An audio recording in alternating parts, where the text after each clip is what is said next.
माता पार्वती के बालों का रहस्य। जय माता की, हर हर महादेव। माँ पार्वती और भगवान शिव भ्रमण के लिए निकले थे। इधर उधर घूमते हुए माँ पार्वती के लंबे बाल बहुत ही उलझ गए थे, जिस वजह से उन्हें बहुत परेशानी हो रही थी। क्या हुआ देवी पार्वती, तुम कुछ परेशान दिखाई दे रही हो? स्वामी, भ्रमण करते हुए मैंने ध्यान ही नहीं दिया, मेरे बाल बहुत ही उलझ गए। कितने दिनों से मैंने अपने बाल धोए नहीं हैं। सोच रही हूँ यह जो नदी है सामने, उसके तट पर जाकर अपने बालों को धो लूँ, ताकि मेरे बालों में से मैल निकल जाए और यह स्वच्छ होकर सुलझ जाए। तो ठीक है, मैं तब इस वृक्ष के नीचे थोड़ा विश्राम कर लेता हूँ। तुम वहाँ नदी के तट पर अपने बालों को धो लो। उसके बाद ही हम आगे की यात्रा करके वापस कैलाश चलेंगे। स्वामी, फिर मैं थोड़ी देर में आती हूँ। भगवान शिव वृक्ष की छाया में विश्राम करने लगे और माँ पार्वती एक साधारण स्त्री का रूप लेकर नदी पर बाल धोने के लिए चली गईं। माँ पार्वती नदी पर पहुंची तो सब औरतें उनके लंबे बाल देखने लगीं। सुनिए, क्या हुआ? आपके पास ऐसा कोई साधन है ताकि मेरे उलझे हुए बाल सुलझ जाएं? हम तो यहाँ पानी भरने आए हैं, हमारे पास भला क्या होगा? जो भी है हमारे घर पर है, तो क्या आप मेरी सहायता कर सकती हैं? मुझे अपने बालों को सुलझाने के लिए आवश्यकता है। क्या आप में से कोई मेरे बालों को सुलझा देगा? हाँ, हम क्यों तुम्हारे बाल सुलझाएंगे। हम ऐसे किसी के बालों को हाथ नहीं लगाते। हमें तो नहा धोकर अपने घर भोजन की तैयारी करनी होती है। हमारे कपड़ों पर बाल गिर गए तो हमें तो फिर से नहाना पड़ेगा, और इतना समय हमारे पास नहीं है। हम नहीं तुम्हारे बालों को यहाँ सुलझाने बैठेंगे। तुम्हारे बाल टूटकर हमारी साड़ी पर लिपट जाएंगे, और अगर भोजन में कहीं भी बाल आ गया तो घर वाले बहुत गुस्सा करेंगे। चलो री चलो, देर हो रही है। बहन, तुम्हारे बाल लंबे हैं, इन बालों पर कंघा फेरना पड़ेगा। थोड़ा तेल लगाना होगा ताकि बाल मुलायम हो जाएं, फिर यह बाल आसानी से सुलझ जाएंगे। अच्छा, क्या तुम मेरे बालों को सुलझाने में मदद कर सकती हो? मेरे पास ऐसा कोई साधन नहीं है जिसमें अपने यह बाल सुलझा सकूं। इसके घर में एक व्यक्ति की रोटी बनाने का तो तेल होता नहीं है, तुम्हारे बालों में लगाने के लिए तेल कहाँ से लाएगी? शांति बहुत गरीब है, यह एक छोटी सी झोपड़ी में रहकर। बहन, आप इन सब की बातों पर ध्यान मत दो। मुझे गरीब को तो रोजाना ऐसे मजाक सहने की आदत हो गई है। बहन, मैं घर से तेल और कंघा लेकर आती हूँ। हम शांति कुछ ही देर में तेल और कंघा लेकर माँ पार्वती के पास लौटी। उसने माँ पार्वती के बालों में थोड़ा तेल लगाया, जिसमें बाल मुलायम हो गए। शांति बहुत प्रेम से माँ पार्वती के बालों को सुलझा रही थी। धीरे धीरे बाल सुलझने लगे। जैसे जैसे शांति बालों को सुलझाना, तो थोड़े बाल उसकी झोली में भी गिरते।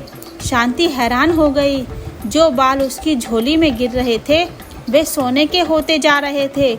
माँ पार्वती मंद मंद मुस्कुरा रही थी। शांति इस चमत्कार को समझ नहीं पा रही थी।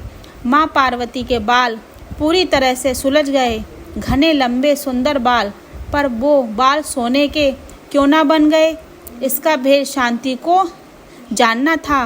अचानक कंघा फेरते हुए शांति को माँ पार्वती के सिर पे पूरा ब्रह्मांड दिखाई दे गया, और माँ पार्वती अपने साक्षात रूप में आ जाती हैं। माँ पार्वती, आप और एक साधारण स्त्री के वेश में।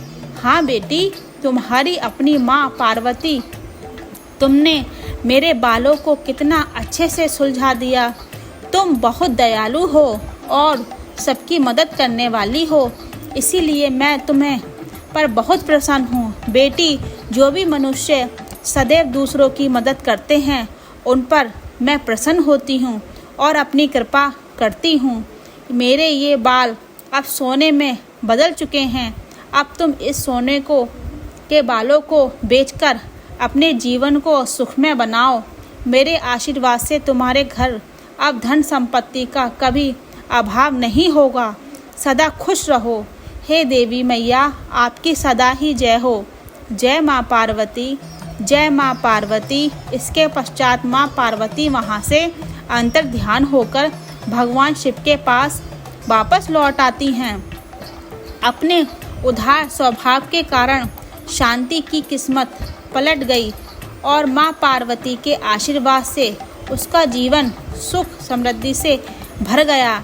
यह कहानी हमें सिखाती है कि हमें सदैव दूसरों की सहायता करनी चाहिए, जिससे हमेशा भगवान हमसे प्रसन्न रहते हैं और उनका आशीर्वाद भी हमारे ऊपर बना रहता है। भगवान शिव तपस्या से उठे तभी उन्होंने माता पार्वती को कहीं से आते हुए देखा। अरे देवी पार्वती, आप कहाँ से भ्रमण करके लौट रही हैं? देवी लक्ष्मी ने बुलाया था। बहुत दिनों से दोनों मिले नहीं थे तो सोचा आज मिलाऊं। आपको पता है, विष्णु जी ने देवी लक्ष्मी के लिए बहुत सुंदर लहंगा साड़ी बनाई है, खुद अपने हाथों से सिली है। मेरा मन है आप भी मेरे लिए एक सुंदर सा लहंगा अपने हाथों से सिलो। मुझे भी आपके हाथों का सिला लहंगा पहनना है। माँ पार्वती की बात सुनकर शिवजी जोर से हंसने लगे। देवी पार्वती, आपको लगता है कि मैं सिलाई कर पाऊँगा? यह सब कार्य करना मेरे बस की बात नहीं है। विष्णु जी ने भी तो देवी लक्ष्मी के रूप सिलाई की है। आप मेरे लिए इतना नहीं कर सकते? आपको मेरे लिए लहंगा सिलना ही होगा। बस मैंने कह दिया सो कह दिया। मैं भोजन बनाने जा रही हूँ। गणेश और कार्तिकेय लौटने ही वाले होंगे और आते से खाने को कुछ मांगेंगे। और देवी पार्वती, यह कैसी जिद है? मैं भला एक लहंगा कैसे सिल सकता हूँ? यह कैसी दुविधा में डाल दिया है तुमने प्रभु। एक रास्ता है, इस दुविधा से बाहर निकलने का, आने का रास्ता नंदी जल्दी बताओ। नंदी ने जल्दी बताया, प्रभु विष्णु जी ने सिलाई कहाँ से सीखी यह आपको वो बता सकते हैं। बस आप भी वहीं से सीख लेना। उसके पश्चात आप सुंदर सा लहंगा सिल सकते हैं। माता पार्वती को प्रसन्न करने का अब आपके पास यही एक रास्ता है। नहीं तो जहाँ तक मैं जानता हूँ माता पार्वती तब तक आपसे बात नहीं करेंगी जब तक आप उनकी यह इच्छा पूरी नहीं कर देते।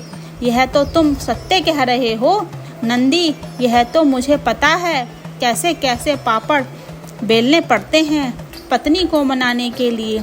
चलो मैं विष्णु जी से मिलकर आता हूँ। शिवजी विष्णु जी से मिलने पहुँचते हैं और उन्हें सारी बात कहते हैं। इसके लिए तो आपको यमपुरी जाना होगा, क्योंकि मैंने भी सिलाई यमलोक के दर्जी मंगतराम से सीखी थी। वो तो मैं एक दिन किसी कार्यवश यमराज जी से मिलने गया था। काफ़ी समय से देवी लक्ष्मी मुझसे कोई भेंट देने के लिए कह रही थी। बस वहाँ मुझे मंगत राम मिला। यमराज जी ने बताया कि मंगत राम यमलोक का बहुत अच्छा दर्जी है और सबके कपड़े वही सिलता है। बस मैंने उससे सिलाई सीखी और वहीं मैंने लहंगा साड़ी तैयार की। बस वो उपहार देवी लक्ष्मी को बहुत पसंद आया। उसके पश्चात तो सारी कहानी आपके सामने ही है। ठीक है विष्णु देव, फिर मैं यमलोक ही जाता हूँ।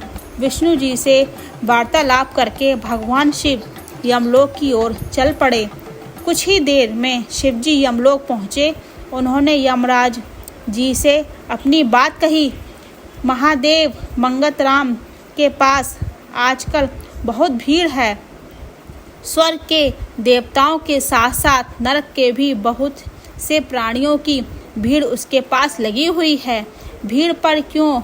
वो इसलिए महादेव क्योंकि मगध राम का यमलोक में समय समाप्त हो चुका है। अब उसे धरती लोक पर नया जीवन प्राप्त होने वाला है। इस वजह से जो भी उसके ऑर्डर हैं वो पूरे कहाँ हो रहे हैं। इस समय पूरे यमलोक में मगध राम के अलावा कोई दूसरा दर्जी भी नहीं है, तो मगध राम की मदद कर के सके। इसी तरह से मगध राम बहुत परेशान हैं। अच्छा, तो यह बात है, तो चलिए मैं आपको मगध राम से मिलवा देता हूँ। यमराज जी शिव जी को मगध राम के पास लेकर जाते हैं। एक सिलाई मशीन पर एक बुजुर्ग दर्जी कपड़े सिलने में व्यस्त था और उसके पास वस्त्र सिलवाने वालों की लंबी कतार थी। मगध राम, मेरी धोती तो अभी तक सिली ही नहीं है, कब तक दोगे? कितने दिन का कपड़ा तुम्हारे पास दिया हुआ है? मगध राम, मेरी धोती कब तक मिल जाएगी? मैं भी 4 चक्कर लगा चुका हूँ। और कुबेर जी, आप 4 चक्कर लगा चुके हो तो रोजाना ही पूछकर जाता हूँ कि मेरे वस्त्र कब तक सिलेंगे। चिंता मत करो, मिल जाएंगे। अकेला हूँ, सारे काम एक साथ नहीं कर सकता। पहले तुम्हारे साथ राम प्रकाश भी तो सिलाई करता था, वो नज़र नहीं आ रहा है, उसका दूसरा जन्म हो गया है। चलो अच्छी बात है, अब कुछ समय से तुम्हें भी नया जन्म मिल जाएगा। तभी यमराज जी और महादेव आ जाते हैं। बस सब कुछ ही दिन की बात है। मगध राम भी धरती लोक पर नया जन्म प्राप्त करेगा।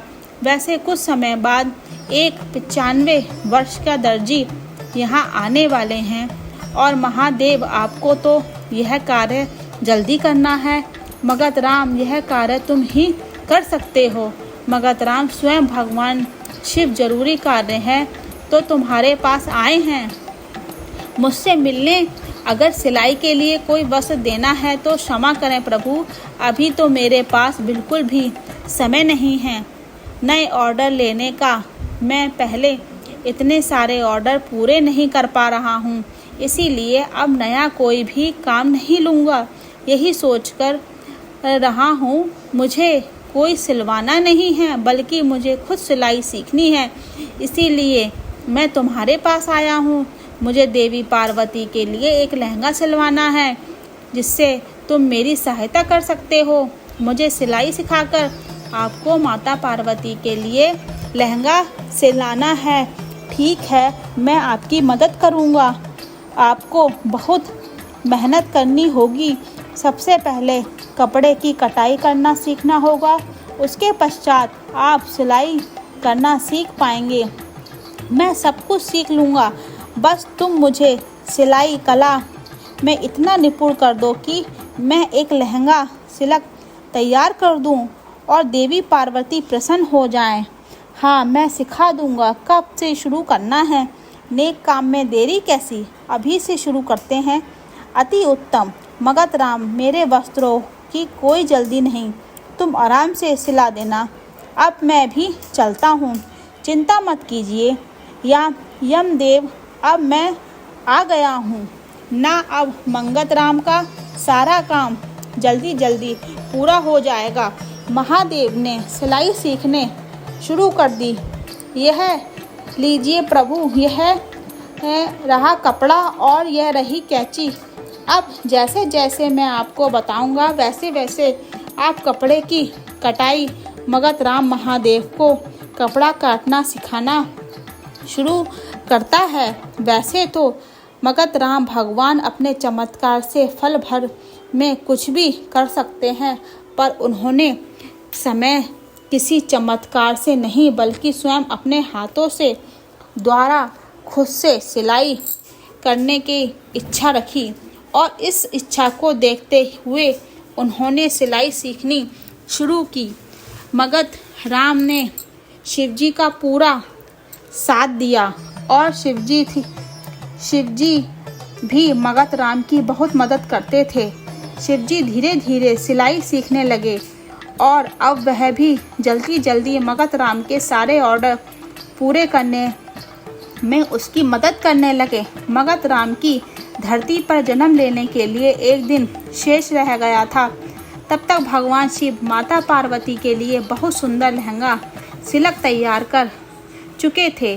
प्रभु, आपके साथ काम करके बहुत आनंद आया। मुझे खुशी है कि आपने माता पार्वती के लिए लहंगा सिलकर तैयार किया है। मुझे पूरा यकीन है माता पार्वती यह लहंगा देखकर बहुत खुश होंगी, क्योंकि यह लहंगा आपने स्वयं अपने हाथों से सिला है। मगध राम, यह कार्य तुम्हारे प्रयास के कारण ही सफल हो पाया है। मैं तो सिलाई सीखने के बदले तुम्हें कुछ दे ही नहीं पाया। मांगो, तुम्हें क्या उपहार चाहिए? प्रभु, आपके साथ कुछ दिन बिताने का समय मिल गया, आपका आशीर्वाद प्राप्त हो गया। मेरे लिए यही सबसे अनमोल उपहार है। बस अगले जन्म में भी मुझे आपका आशीर्वाद प्राप्त होता रहे, आपकी कृपा से ऊपर बनी रहे। मुझे बस यही आशीर्वाद चाहिए। तथास्तु, मेरी कृपा से तुम्हारा आने वाला यह जन्म बेहद सुखद रहेगा। तुम्हारे जीवन में किसी भी प्रकार की कोई कमी नहीं रहेगी। मेरा आशीर्वाद सदैव तुम पर बना रहेगा। जाओ मगध राम, अपने नए जीवन की शुरुआत करो। मगध राम को शिव जी के आशीर्वाद के साथ नया जीवन प्राप्त हो जाता है। उधर जब शिव जी वापस कैलाश लौट और माता पार्वती को यह बात पता चली तो भगवान शिव इतने दिनों में यमलोक में रहकर सिलाई सीख रहे थे और उन्होंने स्वयं अपने हाथों से मिलकर लहंगा सिलक तैयार किया है, तो माता पार्वती की खुशी का ठिकाना ही नहीं था। वह खुशी से मुस्कुराती हुई और लहंगा पहनकर बहुत सुंदर तैयार होती हैं। भगवान शिव माता पार्वती को अपने हृदय से लगा लेती हैं और सभी देवी देवता उनके अद्भुत प्रेम को देखकर उन पर फूलों की वर्षा करते हैं।